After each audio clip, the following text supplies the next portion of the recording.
Yeah, g'day. So, I've got this old Viponel or Viponel. It's a mechanical timer for a darkroom enlarger. But that doesn't really matter what it's for. It's just a mechanical timer. Turn your dial. Start the timer. Counts down. Gets to 0. Pings back up. You can also cancel it with this button. You can use your, this is for focusing, so it just holds the light on until you cancel it. You got 1 time speed, 10 times speed. That information there was really hard to find actually, so it's just got to figure it out yourself. So yeah, so you know, you got your power in, power out. This one's got a, I think they come with a Euro plug. Oh, there we go. So this one's got an adapter for a Australian style plug. So they probably work on 240 volt or 120 volt. This one, because we're 240 volt here, so this might have a different dial on it to adjust for the hertz or whatever they use to count. Anyway, the reason it's here and I'm talking about it is it doesn't, well, it does work, but it had a couple of issues that weren't mentioned when I bought it. So the first issue was it would only work in 10 times speed. So you turn it to 1 and then press start and nothing would happen. But if you were to start it in 10, turn it to 1, it would continue to run in 10 times speed. So that was a relatively easy fix. It was just a little wire had jumped out, so maybe someone had it apart. It did have some marks on the screws. So that was an easy fix. The other thing that is the issue is, if you can see, the dials don't, the needles don't line up.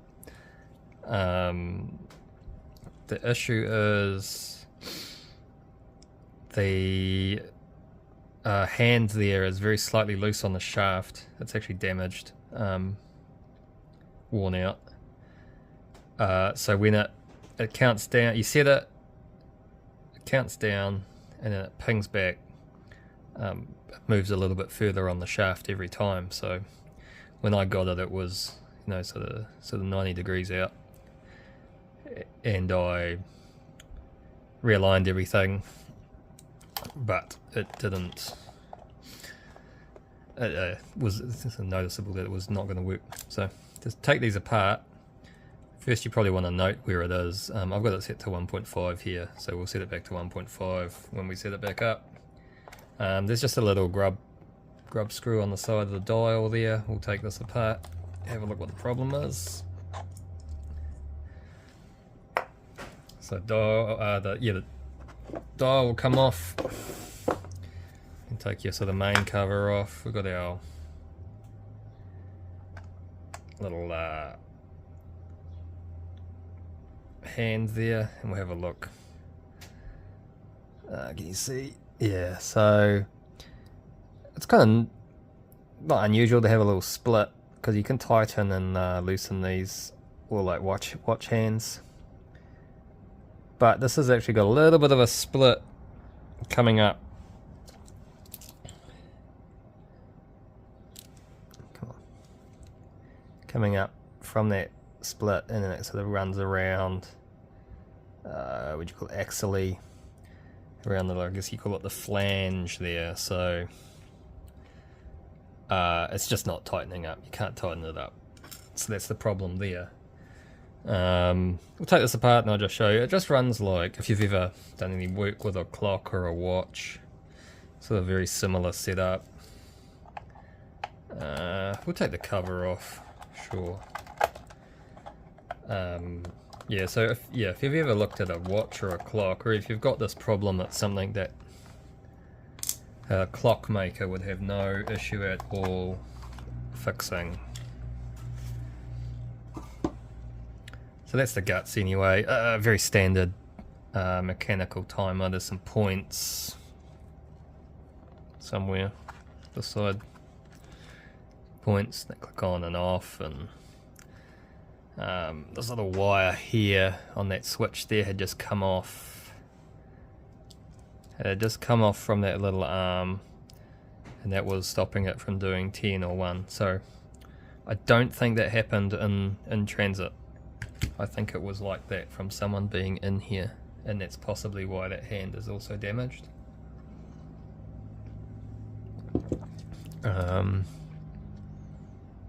That there's a neon bulb. You can still get those to replace. They're kind of nice. I like those.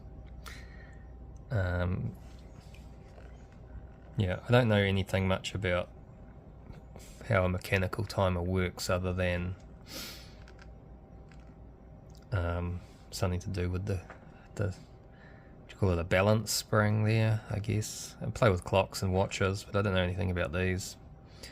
But it's sort of no different to a clock anyway. So yeah. So I guess in a clock or a watch, this would be your cannon pinion, and there would be the what do you call it? The minute shaft, the hour shaft. There would be the hour, and there would be the minute. So these will turn together when you turn this one. It's tight enough to turn the second one, and that keeps the timing between these two always the same, which is similar to how a watch works. So we'll put this aside and just focus on what we're going to fix today.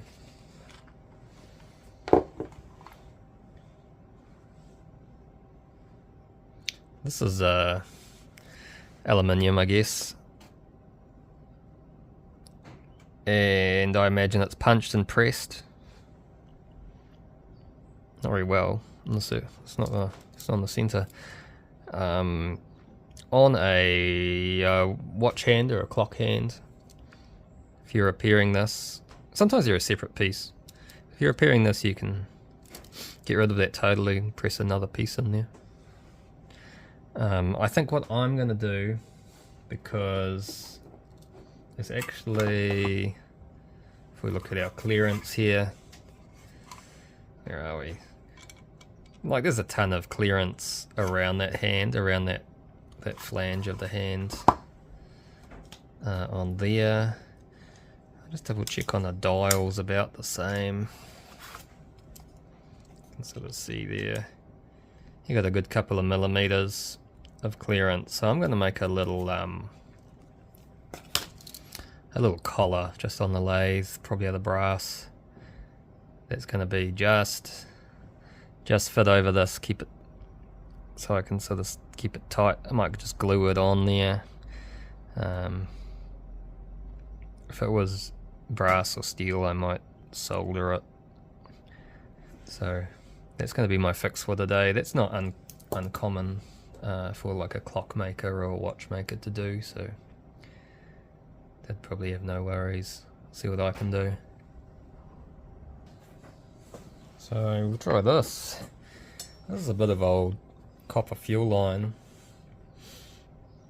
It's not off something I've taken apart, but looks the same as a Morris Minor.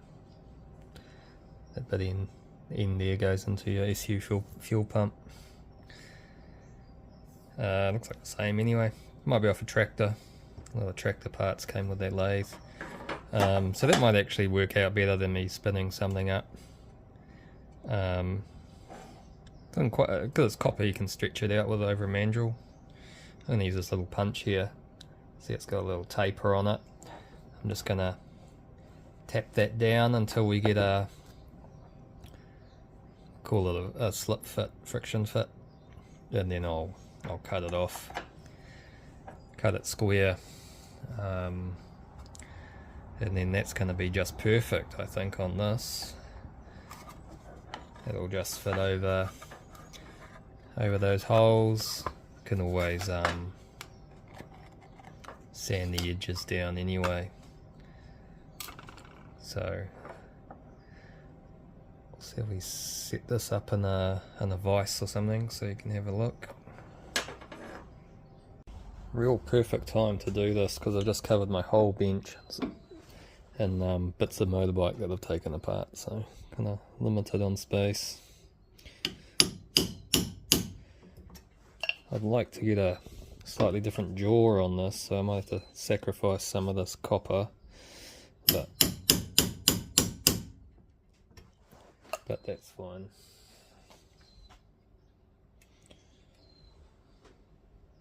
So I'll just take a file to that, get it nice and squished.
Pretty close.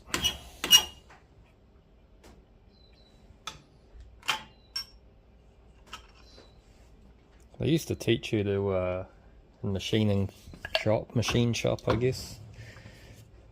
Tech shop used to teach you to file to like a thousandth. You should better make a square by hand, a cube by hand. I don't think they teach that anymore.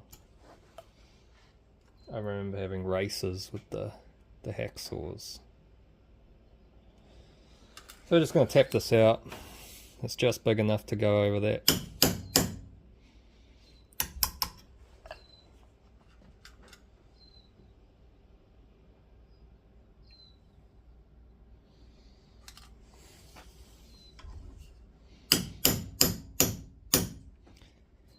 It's moving a little bit in my vise. So it's going to be a bit touchy.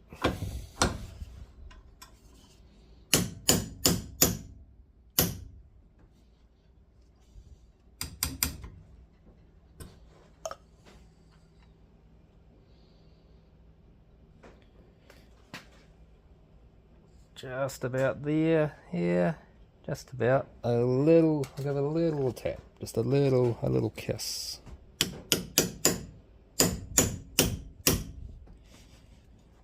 That should do it.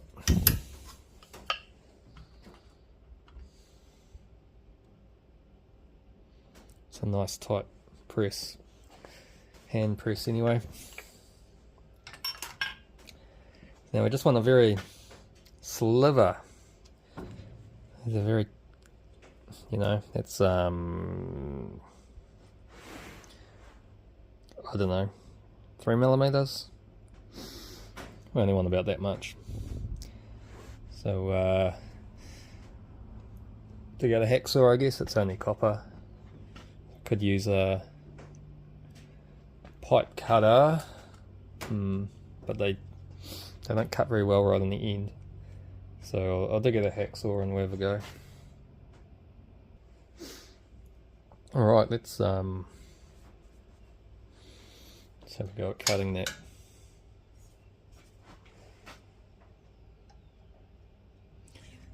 Make it a little bit oversized and then I'll sand it down on a flat plate and bring it into the final size.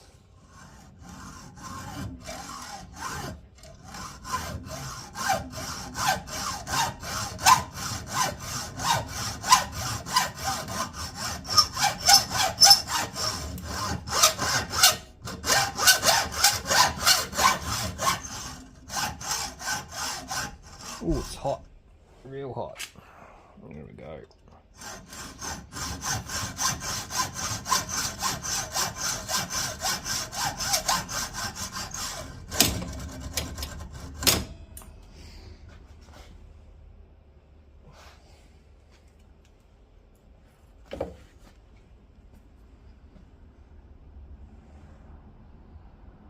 A little bit, a little bit messy on that side, but it's so soft. I just give this a run over some sandpaper on something flat, and then we'll bring it into size. The old drill table's usually pretty flat.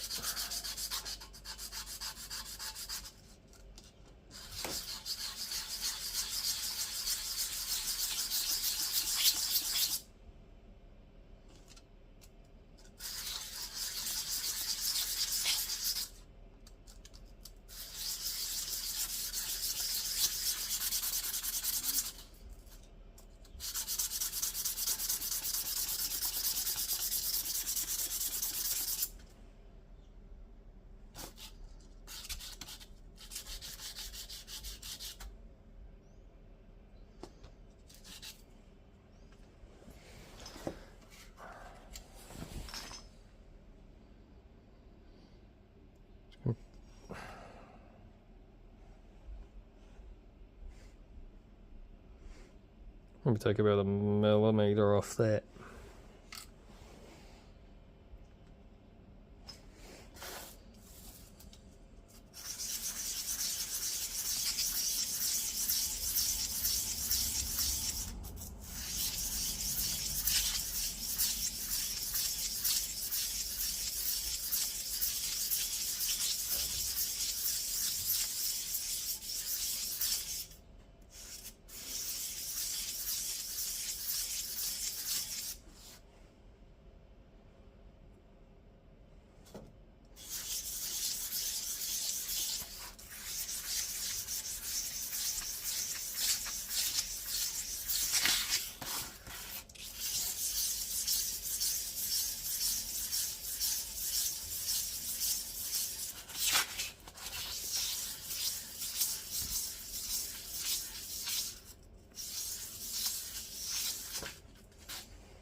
Alright, so got that a little bit back together.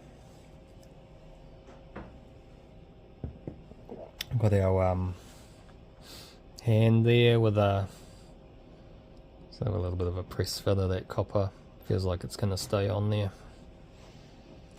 So I'll put that back to 1.5.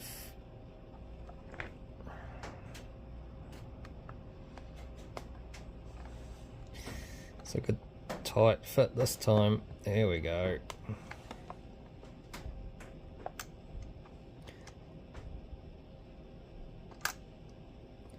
Try and get it somewhat in line.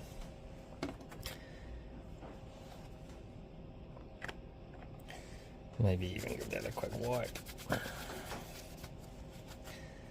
So I'll just grab the power cable and we'll set this up just to make sure it's aligned. You'd better tell because we'll go past 0 or it won't get to 0 before it flicks back. It's just a case of aligning it. So we'll set that up now. So we'll try it in our 1 mode.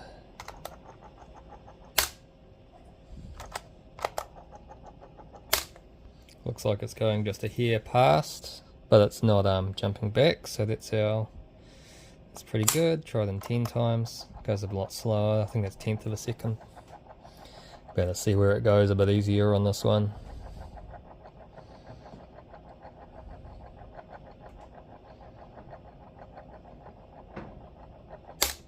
Yeah, it just goes a little here past, so I'll move that up a little bit.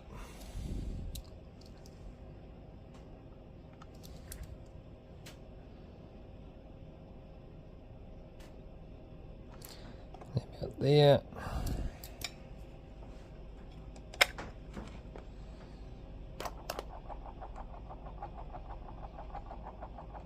Look at that neon glow, lovely.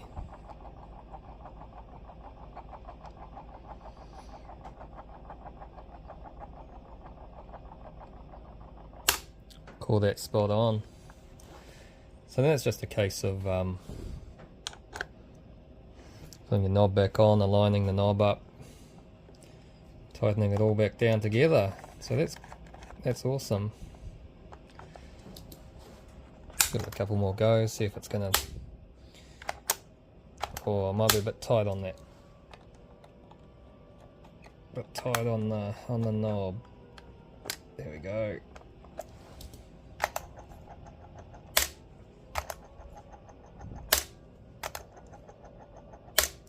Now, just tighten that on the shaft. Should be able to move it back and forward. Oh, there we go. It's a little bit loose there.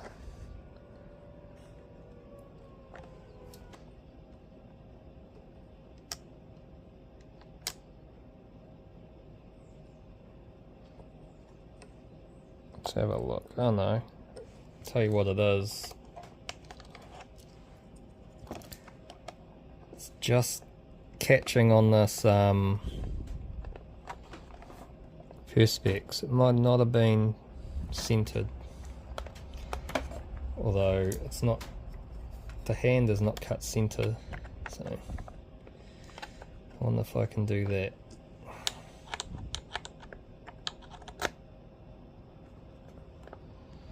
Might need to just create some clearance there.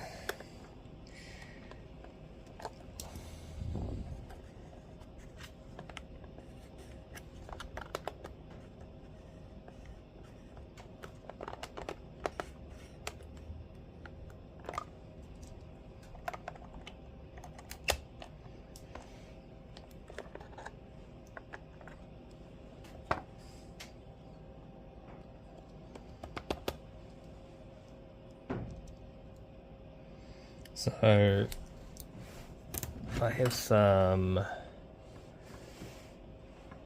hand pullers somewhere. Let's have a look. Where is it?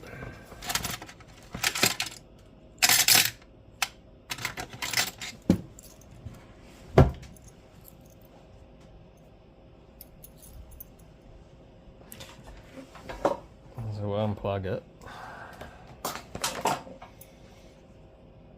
Some hand pullers.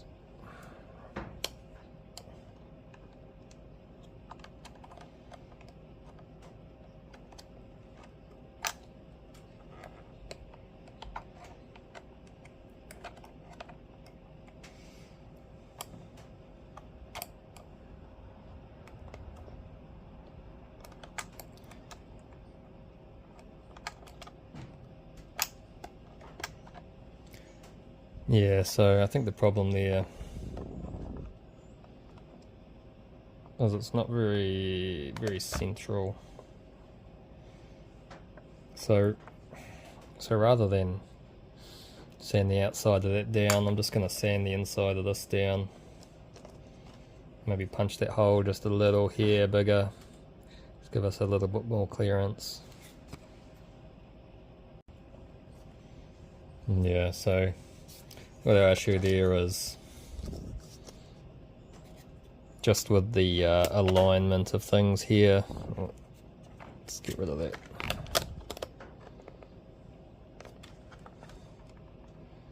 We're just like a hair off the center there,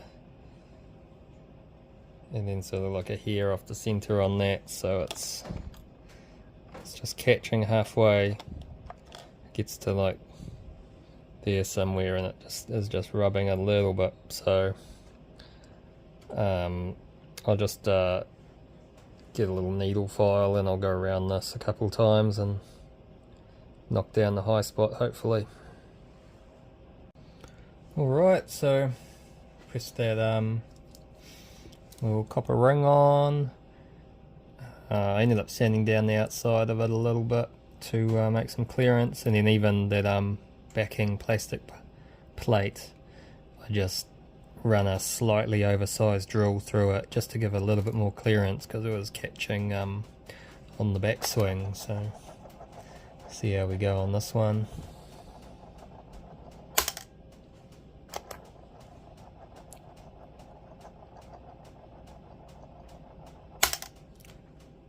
So it seems pretty good. Give it a twist. Yeah. So I think that's pretty sorted. I'll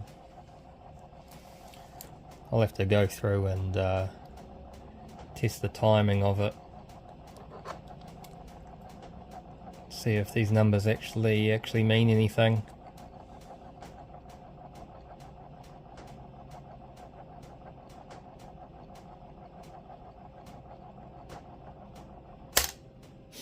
Yeah, so that part of it's fixed anyway. Apparently these are